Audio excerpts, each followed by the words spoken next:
بسم اللہ الرحمن الرحیم۔ معزز خواتین و حضرات، السلام علیکم۔ آج کا یہ واقعہ سرکار غوث اعظم شیخ عبد القادر جیلانی رحمۃ اللہ علیہ اور ایک چور کا ہے جو آپ کی کرامت سے ابدال بن گیا۔ محترم ناظرین کرام، یہ واقعہ ایک ایسے شخص کا ہے جسے زندگی میں کوئی بھی پیر نہیں ملا اور اب اس کی عمر 60 سال ہو چکی تھی، یعنی 60 سال کی عمر تک اسے کوئی بھی پیر بیعت ہونے کے لیے نہیں ملا تھا۔ اس آدمی کے ساتھ یہ پریشانی بھی تھی کہ جب بھی کوئی پیر علاقے میں آتے تھے اور اسلام کی تبلیغ کیا کرتے تھے تو یہ اس میں سے کوئی نہ کوئی خامی ضرور نکال لیتا اور کہتا کہ یہ پیر صحیح نہیں ہے۔ اس شخص کی یہ بھی عادت تھی کہ ہر انسان کے اندر خامیاں ڈھونڈتا تھا اور کسی کی خوبیوں پر اس کی نظر نہیں پڑتی تھی۔ ایک دن یہ شخص اپنے گھر پہنچا تو اس کی بیوی نے کہا، آپ کوئی نہ کوئی پیر ضرور بنا لیں، ورنہ زندگی اور موت کا کوئی بھروسہ نہیں ہے۔ اگر بنا پیر کے آپ اس دنیا سے چلے گئے تو بہت برا ہوگا، اور بڑے بزرگوں کا کہنا ہے کہ جس کا کوئی پیر نہیں ہوتا اس کا پیر شیطان ہوتا ہے۔ بیوی کی یہ بات سن کر اس شخص کا دماغ فٹ سے جاگ اٹھا۔ اس نے کہا، یہ بات تو میری بیوی نے بالکل پتے کی ہے کہ زندگی اور موت کا تو حقیقت میں کوئی پتہ نہیں۔ اگر ایسا ہوا کہ میں صبح کا سورج نہ دیکھ پاؤں تو میرا کیا حشر ہوگا؟ اس کے دماغ میں یہ سب کچھ چل رہا تھا کہ آخر وہ کیا کرے۔ رات کا جب تیسرا پہر ہوا تو یہ شخص اٹھ کر بیٹھ گیا اور اس نے اللہ تبارک و تعالیٰ سے وعدہ کیا کہ یا اللہ، بہت ہو گیا، میں نے بہت نکتہ چینی کی، لوگوں میں بہت عیب تلاش کیے اور ان کی خوبی کو نہ دیکھا بلکہ ان کی خامیاں دیکھتا رہا۔ اے میرے پروردگار، میں تجھ سے وعدہ کرتا ہوں کہ میں ابھی گھر سے باہر نکلوں گا اور جس بھی انسان پر میری پہلی نظر پڑے گی میں اسے ہی اپنا پیر بنا لوں گا، چاہے وہ کوئی بھی انسان ہو، چاہے وہ جیسا انسان ہو۔ یہ بات سوچ کر وہ شخص اپنے گھر سے نکلا۔ اس نے دیکھا کہ سامنے چوروں کا قافلہ جا رہا تھا جس میں تمام چور اچکے تھے، اور اس قافلے میں جو چور سب سے پیچھے تھا وہ اس شخص کے سامنے آ گیا۔ اس چور نے اپنا چہرہ چھپایا ہوا تھا، کیونکہ چوروں نے تو اپنا چہرہ چھپانا ہی ہوتا ہے۔ جیسے ہی وہ چور اس شخص کے سامنے آیا تو اسے اپنا وہ وعدہ یاد آ گیا کہ جو بندہ سب سے پہلے میرے سامنے آئے گا میں اسے ہی اپنا پیر بنا لوں گا۔ چنانچہ اپنے اس وعدے کے تحت اس نے آؤ دیکھا نہ تاؤ اور اس چور کا پاؤں پکڑ لیا اور اس سے کہنے لگا، پیر صاحب مجھے اپنا مرید بنا لیجئے۔ وہ شخص جو چور تھا اس نے اسے اوپر سے نیچے دیکھا اور اس نے دل ہی دل میں سوچا کہ یہ شخص مجھے پیر صاحب کیوں کہہ رہا ہے۔ چور حیرانگی سے اس سے کہنے لگا، اے بھائی، اے پاگل آدمی، میں چور ہوں، اور وہ جو سب سامنے جا رہے ہیں وہ سب بھی چور ہیں، اور میں تجھے کیا بتاؤں کہ میں نے اپنی زندگی میں کیا کیا گناہ کیا ہے۔ اگر تم نے مجھے ایسے ہی پکڑ کر رکھا تو میرا قافلہ مجھ سے دور چلا جائے گا۔ لیکن وہ شخص بڑا ہی اڑیل تھا۔ وہ کہنے لگا، نہیں نہیں، اب جو کچھ بھی ہو جائے، آپ چور ہو یا گناہگار ہو، پہلے مجھے مرید کرو پھر چلے جانا۔ تو چور کہنے لگا، کیا پاگل آدمی ہے، میں تجھے کیسے مرید کروں؟ میں تو خود خطرے کے نشان سے اوپر چل رہا ہوں، یعنی میرے گناہ اتنے زیادہ ہیں کہ میں تو خود کا بھی کچھ نہیں کہہ سکتا کہ میری آخرت کیا ہوگی۔ میں تجھے کیسے مرید کر لوں؟ میں تو خود بہت بڑا چور ہوں۔ چور نے اس شخص کو اپنے تمام گناہ بتا دیے تاکہ یہ اس سے دور چلا جائے، لیکن وہ شخص بہت ضدی تھا۔ اس نے اس کے پاؤں اور زیادہ مضبوطی سے پکڑ لیے اور کہنے لگا، اب تو میں بالکل بھی نہیں جاؤں گا، اب تو میں بالکل نہیں چھوڑوں گا۔ چور نے پوچھا، ایسا کیوں؟ تو وہ کہنے لگا، آج تک میرے سامنے جتنے بھی پیر آئے ہیں سب نے اپنی ہی تعریف کی ہے یا پھر ساتھ والے مریدوں سے اپنی تعریف کروائی ہے، لیکن تم تو اپنی تعریف نہیں بلکہ برائی کر رہے ہو۔ میں اب سمجھ گیا ہوں کہ وہ سب نقلی تھے لیکن تم اصلی ہو۔ وہ چور اب دل ہی دل میں سوچنے لگا، یا اللہ تبارک و تعالیٰ، یہ کیا ماجرا ہے؟ میں تو سوچ رہا تھا کہ میں اپنی اتنی برائی کروں گا تو یہ مجھ سے پیچھا چھڑا کر چلا جائے گا، لیکن یہ تو الٹا اور زیادہ پکا ہو گیا ہے۔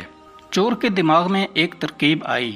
چور نے اس شخص سے کہا، میں تیرا پیر ہوں اور تو میرا مرید ہے، تو وہ شخص جواب میں کہنے لگا، جی حضور آپ میرے پیر ہیں اور میں آپ کا مرید ہوں۔ تو اس چور نے کہا، پیر کا حکم ماننا کتنا ضروری ہے؟ تو وہ شخص ہاتھ جوڑ کر کہنے لگا، جی حضور میں جانتا ہوں، اگر آپ جان بھی مانگو گے تو میں آپ پر نچھاور کر دوں گا۔ تو اس پر وہ چور کہنے لگا، نہیں مجھے تمہاری جان نہیں چاہیے، بس میرا اتنا حکم ہے کہ تو مجھے چھوڑ دے۔ اس پر اس شخص نے ضد میں آ کر کہا، اے میرے پیر، میں آپ کو اپنی گردن دے دوں گا لیکن میں آپ کو ہرگز نہیں چھوڑوں گا، پہلے آپ مجھے مرید کرو۔ اس چور کو لگا کہ یہ تو بہت ضدی آدمی ہے، مجھے کوئی دوسری ترکیب سوچنی پڑے گی۔ تو اس نے اس شخص سے کہا، دیکھو سامنے گھر نظر آ رہا ہے؟ تو اس شخص نے جواب دیا، جی حضور نظر آ رہا ہے۔ چور نے کہا، یہی ہمارا آج کا نشانہ تھا، میرے چور ساتھی تو پتہ نہیں دوسرے گھر میں چلے گئے، لیکن ہمارا نشانہ اسی گھر میں چوری کرنے کا تھا۔ اب میں تمہارے ساتھ اسی گھر میں چلوں گا اور تمہاری نظر کے سامنے چوری کروں گا، اس کے بعد تو تمہیں یقین آ جائے گا کہ میں ایک بہت بڑا چور ہوں۔ اس پر وہ شخص کہنے لگا، آپ جو بھی ہو مجھے پہلے مرید کرو۔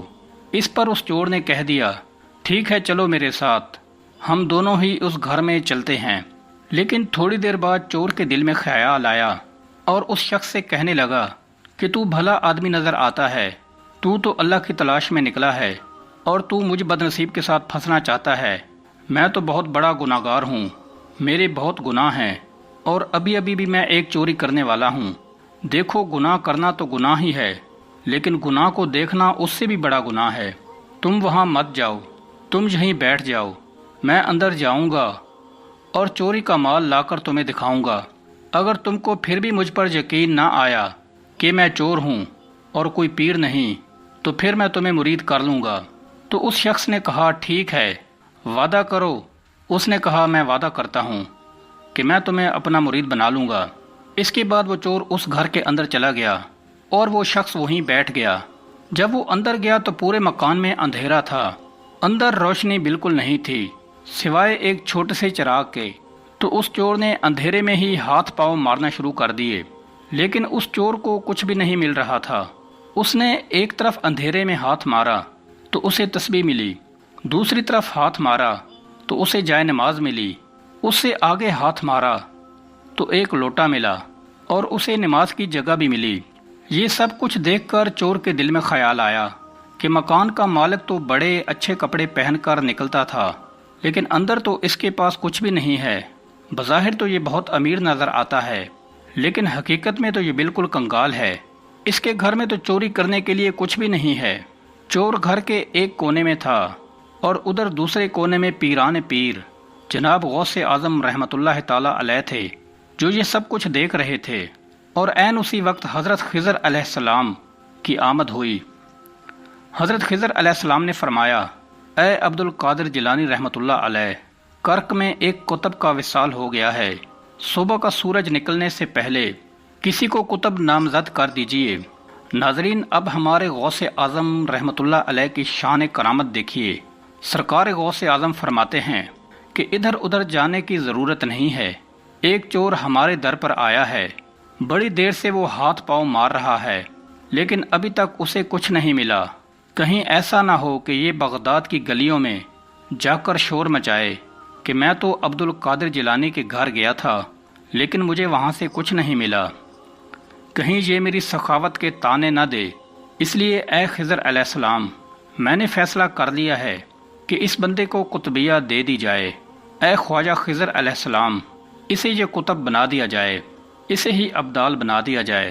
رحمت اللہ تعالی علیہ کا تیر چل چکا تھا، اب اس چور کو بھی پیر مل چکا تھا۔ آپ کی کرامت سے وہ چور چور نہ رہا تھا، بلکہ اب تو ولیوں کی جماعت میں قطب بن چکا تھا۔ پھر اس چور کو سامنے بٹھا کر سرکار غوث اعظم رحمت اللہ تعالی علیہ نے اس پر نظر کرم فرمائی۔ جب 3 دن ایسے ہی گزر گئے تو سرکار غوث اعظم رحمت اللہ علیہ نے فرمایا، اے شخص، تجھے اس لیے مرید نہیں کیا ہے، اس لیے ولی نہیں بنایا ہے کہ تم بس بیٹھ کر مجھے ہی دیکھتے رہو، اب سے تمہاری کوئی ذمہ داری اور بھی ہے۔ اے شخص، کر کی زمین اب تمہارا انتظار کر رہی ہے۔ اس شخص کو سرکار شیخ عبد القادر جیلانی رحمۃ اللہ تعالی علیہ نے خلافت کا درجہ عطا کیا، اپنا خلیفہ بنا کر روانہ کیا، تو مرید صادق ابھی آگے بڑھا ہی تھا اپنے پیر کے حکم کے مطابق کہ غوث اعظم نے فرمایا، اے بیٹے سن تو صحیح، تو کرک تو جا ہی رہا ہے، لیکن باہر دروازے پر تیرا ایک مرید تیرا انتظار کر رہا ہے، پہلے اس شخص کو مرید کرو اور پھر کرک چلے جانا۔ سبحان اللہ۔ ناظرین کرام، یہ وہی شخص تھا جو آدھی رات کو پیر ڈھونڈنے نکلا تھا، اور سرکار غوث اعظم کی نظر کرم دیکھیے کہ انہوں نے ایک چور کو ابدال بنا دیا اور اسے یہ بھی بتا دیا کہ 3 دن سے تیرا ایک مرید جو اس رات تجھے ملا تھا وہ ابھی تک باہر بیٹھا ہے اور تیرا انتظار کر رہا ہے۔ تو میرے پیارے دوستو، ہم امید کرتے ہیں کہ آج کی یہ ویڈیو آپ کو بہت پسند آئی ہوگی۔ اگر آپ کو ہماری یہ ویڈیو پسند آئی ہے تو ہمارے چینل کو سبسکرائب کر دیجئے اور بیل آئیکن پر بھی کلک کر دیجئے تاکہ ہماری آنے والی نئی ویڈیوز کا نوٹیفیکیشن آپ کو ملتا رہے۔ اللہ تعالی ہمیں اور آپ کو اپنی حفظ و امان میں رکھے اور ہم سب پر اپنی رحمتوں کی بارشیں برساتا رہے۔ آمین ثم آمین۔